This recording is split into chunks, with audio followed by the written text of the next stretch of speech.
Ariane Etika, bonsoir. Bonsoir Oumialde, comment vous allez bien? Oui, je vais très bien. Vous allez bien? Oui, je vais bien. Parce que si vous me répondez comme ça veut dire que bon, il y a quelque chose qui manque. Oui, je vais super bien, ça va. Ça va. Oui. On rend grâce au Seigneur. Très bien, d'accord. Et Maître Brice Oussou est déjà là avec nous? Oui, il est déjà là et il va bien aussi. Oui, ça va très bien, ça va. Alors, aujourd'hui, dans la rubrique L'œil du juriste, nous abordons le sujet, toujours dans le code du numérique, bien sûr. Aujourd'hui, on parle de recel. Recel de choses provenant d'infractions numériques. Recel de données informatiques prévues dans les articles 565-563 du Code du numérique. Alors, qu'entend-on par recel, Maître Brice Oussou? Oui, le recel, c'est le fait pour une personne de détenir par devant elle, de faire usage d'une chose ou même de transmettre une chose tout en ayant connaissance de l'origine frauduleuse ou en ayant connaissance de ce que cette chose qu'on détient par devant soi, cette chose dont on fait usage provient ou est le fruit de la commission d'une infraction. Donc lorsque vous avez par devant vous un bien et vous avez connaissance de l'origine douteuse, de l'origine, on va dire, infractionnelle de cette chose-là, et que vous faites usage, vous détenez la chose, ou vous en faites usage, ou même vous transmettez cette chose-là, alors vous êtes un receleur. Exemple, quelqu'un qui va voler un ordinateur. Vous avez souvent entendu chercher quelque chose dans affaire. Dans le biz. Dans le biz, voilà, pour utiliser l'expression triviale. Pour que j'utilise l'expression triviale pour qu'on me comprenne. J'ai trouvé ça dans le biz. Un téléphone informatique, enfin un téléphone portable où le neuf en boutique coûte par exemple 150 000 francs. Vous l'avez presque neuf, ce qui suppose que quelqu'un l'a utilisé il n'y a pas longtemps, ou l'a acheté neuf il n'y a pas longtemps, et bien vous le vendez à 50 000 ou à 30 000. Si vous êtes une personne sensée, vous ne pouvez pas acheter ce téléphone qui est presque neuf, qui coûte à l'origine 150 000 francs à 30 000 ou 50 000. Ça veut dire que celui qui vous le vend, forcément l'origine est frauduleuse. Lorsque vous achetez un téléphone comme ça, sans facture normale, sans aucune pièce qui prouve l'origine sérieuse ou la vente sérieuse de cette chose-là, il est fort possible. Peut-être qu'entre-temps, l'amortissement a été... Oui, c'est-à-dire quoi? C'est lorsqu'on est supposé être informé de l'origine douteuse, de l'origine provenant d'un vol ou de la commission d'une infraction de la chose qu'on n'a pas devant soi, ou de la chose qu'on garde pas devant soi, ou de la chose dont on fait usage, qu'on est receleur. Il y a ces conditions. D'accord. Mais dans certains cas, beaucoup de personnes disent non, je ne savais pas, je n'étais pas au courant. Alors, vous savez, dans ce cas, le juge pénal ou le procureur ne tient pas compte de vos déclarations. On essaye d'étudier votre comportement pour voir si la personne qu'on peut appeler le bon père de famille, c'est-à-dire la personne sensée, la personne normale, est-ce qu'une personne normale, une personne qui réfléchit bien, dans des conditions normales, aurait dû acheter cette chose-là à ce prix, ou aurait dû recevoir et garder par devant elle cette chose-là, dans ces conditions-là. Si une personne sensée ne peut pas normalement recevoir ou garder cette chose-là par devant elle dans des conditions que vous décrivez, on va présumer votre mauvaise foi et estimer que vous êtes un receleur parce que vous saviez, vous étiez censé savoir l'origine douteuse de la chose que vous détenez pas de vous. Donc voilà ce qu'on appelle le recel. Donc si on schématise, le receleur se trouve dans quelle posture? C'est-à-dire quoi? C'est la troisième, peut-être le tiers qui est aussi, on va pas dire intervient, mais qui est aussi concerné d'une certaine façon par, pour prendre un exemple, une situation de vol. Il y a le voleur, qui est celui qui a commis l'infraction principale. Il y a la victime de l'infraction. Et le receleur, c'est celui dans les mains duquel se retrouve la chose volée. Qui peut-être est aussi victime. Victime. S'il est de bonne foi. S'il est de bonne foi. S'il est de bonne foi et qu'on démontre qu'il n'était pas au courant de l'origine douteuse de la chose, bon, on peut dire qu'il est de bonne foi, mais si on n'arrive pas à démontrer cela, on va présumer sa mauvaise foi. Oui, la présomption. La présomption à ce niveau-là, au regard des éléments de la circonstance. Voilà. Alors aujourd'hui, on parle de recel, de choses provenant d'infractions numériques. Voilà. Alors, c'est l'article 563 de la loi portant code numérique qui dispose que est puni d'un emprisonnement de 5 ans à 10 ans. Le plancher, c'est 5 ans. Et le plafond, c'est 10 ans. Vous voyez, le législateur, encore une fois, est sévère pour les infractions numériques. D'un emprisonnement de 5 ans à 10 ans et de 5 millions à 10 millions de francs CFA d'amende. Donc, c'est la peine de prison et l'amende. Ce n'est pas ou l'amende. Et ce n'est pas l'une ou l'autre de ces peines seulement. C'est les deux. Toute personne est punie d'un emprisonnement. Le fait pour toute personne au préjudice des droits d'autrui de détenir, d'utiliser ou de transmettre une chose en sachant que celle-ci, il faut savoir, en sachant que celle-ci provient d'une infraction au moyen d'un ou réseau de communication électronique ou un système informatique. Donc, il y a une infraction qui a été commise. Le recel ordinaire que je viens de vous expliquer. Mais il y a le recel d'objets provenant des infractions informatiques. Donc, les infractions dont nous avons parlé lors des émissions précédentes, je parle par exemple de l'escroquerie, on en a parlé. Oui, bien sûr. Ou de la tromperie, on en a parlé un peu aussi, on va y revenir peut-être. Alors, quelqu'un qui est auteur d'escroquerie et qui détient par devers, lui, l'argent, les numéraires ou les biens provenant de l'escroquerie, et puis on vous remet vous, et vous gardez par devers vous, ou vous en faites usage. Donc vous êtes receleur de choses provenant d'une infraction commise au moyen des moyens électroniques de communication et d'information. Donc si on retrouve par devers vous cet objet-là, ou bien on arrive à démontrer que vous avez fait usage de cette chose qui provient de la commission d'une infraction commise au moyen des outils informatiques, alors vous êtes receleur tel que prévu par cette disposition et vous serez appréhendé par rapport à cette disposition. Donc, je donne un exemple, pour être plus concret. Monsieur qui est, comme on le dit, l'expression triviale, gayman, on en a parlé la dernière fois. Tout à fait. Hein, il est cybercriminel, pour parler en termes un peu plus techniques. Voilà. Tel qu'il fonctionne à la maison, son épouse est censée savoir que celui-là cesse. Parce que le monsieur, il ne sort pas de la maison. Il est là, sur ordinateur. Et c'est ça qu'il fait. Et c'est dans ça, il gagne l'argent. Il est tout le temps sur ordinateur à tchatcher, à chercher. La plupart du temps, les proches le savent. Voilà, les proches le savent. Alors, si tel que ça se produit, vous, le proche de cette personne-là, l'épouse ou le parent ou le frère, vous êtes censé savoir que celui-là, son travail, c'est l'escroquerie sur Internet. Il gagne de l'argent et il vous remet pour faire X ou Y chose. Ou bien il vous achète telle ou telle chose avec cet argent-là. Lui sera poursuivi pour escroquerie sur Internet. Vous serez poursuivi pour recel de choses provenant de la commission d'infraction au moyen d'outils Internet. Ah, ça c'est dangereux. Ah oui, c'est dangereux. Je suis la femme, je suis la femme et je suis censée être nourrie. Ah d'accord, donc vous voulez être nourri avec des moyens provenant de la commission d'infraction. Parce que je vous dis, il y a déjà des cas, il y a même des cas qui sont aujourd'hui devant les juridictions ou les proches qui étaient censés savoir ou qui savent, parce qu'on est arrivé à démontrer qu'ils savent, ont été aussi interpellés. Dans certains cas, ces proches-là sont poursuivis, pour les cas, certains cas que je connais ont été poursuivis, mais sans mandat de dépôt.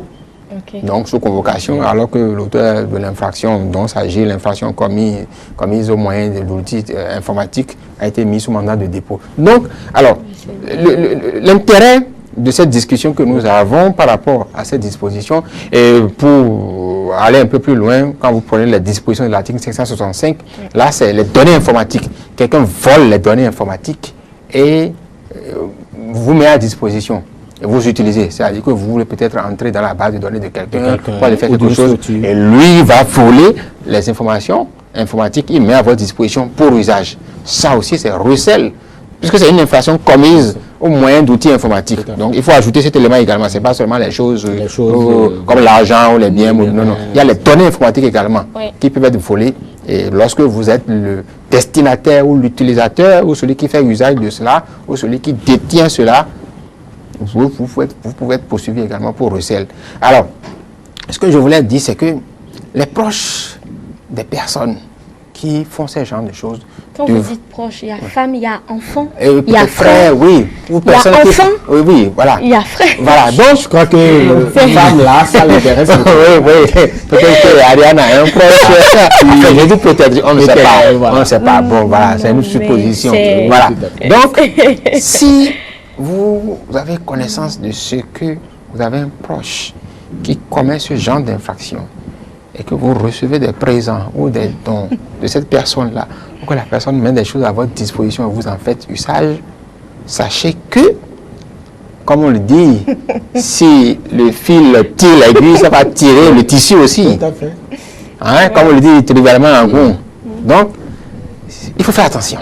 Alors, donc, l'intérêt de cette émission, c'est d'expliquer aux citoyens que lorsque vous êtes avec quelqu'un dont les comportements sont douteux et que vous en avez connaissance, ou que, au regard des circonstances dans lesquelles vous êtes en relation avec la personne, vous êtes censé savoir que la personne a des attitudes ou des comportements, des fréquentations douteuses et qu'elle pourrait commettre ou qu'elle commet des infractions de ce genre, et que vous recevez ces biens provenant de la personne pour en faire usage ou pour les détenir par devant vous, ou pour les transmettre également à d'autres personnes, c'est aussi ça, c'est ce que dit le législateur, détenir, faire usage ou transmettre.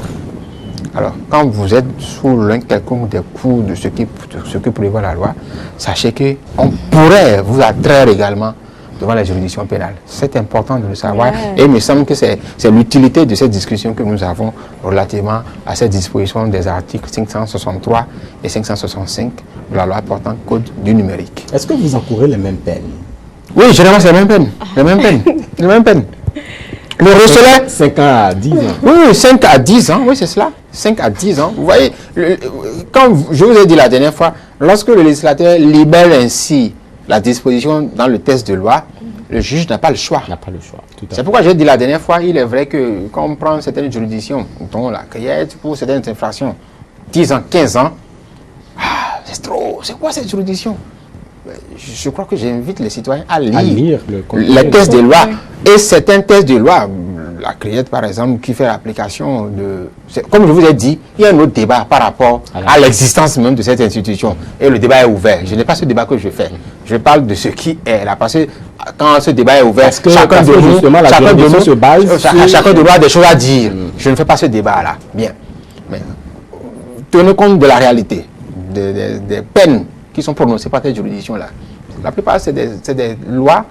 Par exemple, cette juridiction fait usage de la loi de 2011 sur la corruption. C'est une loi qui existait depuis, que beaucoup de juridictions n'appliquaient pas, que cette juridiction applique. La loi portant code numérique, c'est un texte qui était dans qui existait, dont le projet existait depuis, donc ce n'est pas nouveau. Donc, le législateur, il y a longtemps, pensait à cela. Vous voyez? Et donc, quand ces juridictions prononcent ces peines, on crie. Mais les juges de ces juridictions n'ont pas le choix. Ils sont dans l'intervalle dans lequel les enserre le législateur. On dit minimum 5 ans, maximum 10 ans. Quand le juge donne 8 ans, on ne s'en émeuve pas. Il ne fait que suivre ce que le législateur avait dit, et le législateur, c'est le peuple. Alors, comment réagir face à de telles situations? Là, on parlait des proches, mais je suis une personne lambda et on m'a contacté, j'ai demandé à avoir par exemple un nouveau portable. Et je l'ai acheté et je constate justement que le prix auquel on m'offre le portable est inférieur au prix. Ça devrait attirer votre attention. Et là, c'est quoi mon comportement? Je prends le produit vous refusez et je le laisse partir. Vous voulez avoir le téléphone coûte que coûte? Je vous ai dit, le législateur est clair. Mais la question, c'est que vous êtes... C'est pas forcément le proche, c'est toute personne qui est en relation avec celui qui a commis la première infraction. C'est-à-dire que pour que vous soyez poursuivi pour recel, la condition, c'est que vous devez être informé, vous savez l'origine douteuse de la chose qu'on met à votre disposition pour détention, usage ou transmission. Donc, on doit pouvoir démontrer que vous savez. Maintenant, vous pouvez dire que vous ne savez pas. Et quand vous ne savez pas, ou vous dites que vous ne savez pas, c'est votre parole contre celle d'autres personnes. Alors, qu'est-ce que le juge va faire? Il va chercher si dans les conditions normales, vous devriez savoir, ou que vous êtes censé savoir, ou toute personne normale à votre place devrait pouvoir s'en inquiéter ou devrait savoir. Et c'est pourquoi j'ai donné cet exemple-là. Un téléphone qui s'achète normalement à 150 000 francs, on ne peut pas venir vous le proposer à 9 ou presque 9 à 50 000 francs, vous allez prendre. Justement. Il y a forcément une origine frauduleuse. Et quand vous l'achetez, vous ne serez pas du tout valablement reçu à venir dire « je ne savais pas ». Justement, la question était de savoir si je peux dénoncer cette personne. Oui, mais bien sûr, Parce vous que, collaborez à l'œuvre de justice en le faisant. Dénoncer autant que vous pouvez. Vous collaborez à l'œuvre de justice, c'est une bonne chose. Là, dans ce cas, on va vous décorer, vous êtes un bon citoyen. Voilà. On a tout de même connu, même dans ce pays, on a entendu vous rappeler Maître Brice Oussou, receleur international. Oui, voilà, receleur international. Oui, il y en a voilà. Amani Tidjani Ouassani. Voilà, receleur international. Non, ce n'est pas pour dénigrer cette personne. C'est juste un rappel. Tout à fait. Parce qu'il faut respecter les citoyens, même si à un moment donné, elles ont fait un mauvais pas et elles ont trébuché. On n'a pas rappelé ce nom pour nous moquer de sa personne. S'il y en a qui pensent cela, je présente les excuses, qui nous en excusent, c'est pas pour cela. C'est juste pour rappeler un événement, pour dire qu'il fut un temps où celui-là était qualifié de receveur parce qu'il recevait par devers lui, soit disant des véhicules qui provenaient du vol de voitures au Nigeria, et cela a créé des problèmes entre l'État du Bénin et l'État du Nigeria. Donc, voyez-vous, c'est cela. Vous ne pouvez pas recevoir chez vous un véhicule neuf qu'on achète normalement à 45 millions au prix du neuf, c'est presque neuf, on vient vous le livrer peut-être à 4-5 millions et vous revendez à 10 millions. Vous ne pouvez pas être reçu à dire que je ne savais pas, c'est pas vrai. Vous êtes un receveur. Une personne normale, un bon père de famille, est censé savoir que ce véhicule dans cet état ne va pas coûter 5 millions. C'est une opportunité. Non, c'est une opportunité sur laquelle. Une opportunité. En tout cas, cette opportunité vous amènera en prison. Voilà, tout simplement. Les opportunités du genre, c'est pour aussi qu'elles existent, mais il faut les décliner. Il faut décliner cette offre-là tout simplement pour ne pas avoir de difficultés avec la loi, avec la justice. Alors, je crois que c'est clair à tous les niveaux. C'est important. En tout cas, vous qui avez voilà, les gens qui aiment le bise, donc à faire attention. Partout vous voulez acheter quelque chose de sérieux, exiger une facture, acheter les choses dans les règles de l'art, acheter les choses, on peut avoir des occasions, oui, il faut en profiter, mais en voulant profiter, il faut être vigilant, voilà, la vigilance surtout. Embarquer dans une opération de recel, sinon ça pourrait vous coûter votre liberté ou en tout cas votre sérénité face à la justice. D'accord. Recel de choses provenant d'infractions numériques, de données informatiques. On a parlé avec le maître Brice Oussou, que je rappelle. D'ailleurs, c'est notre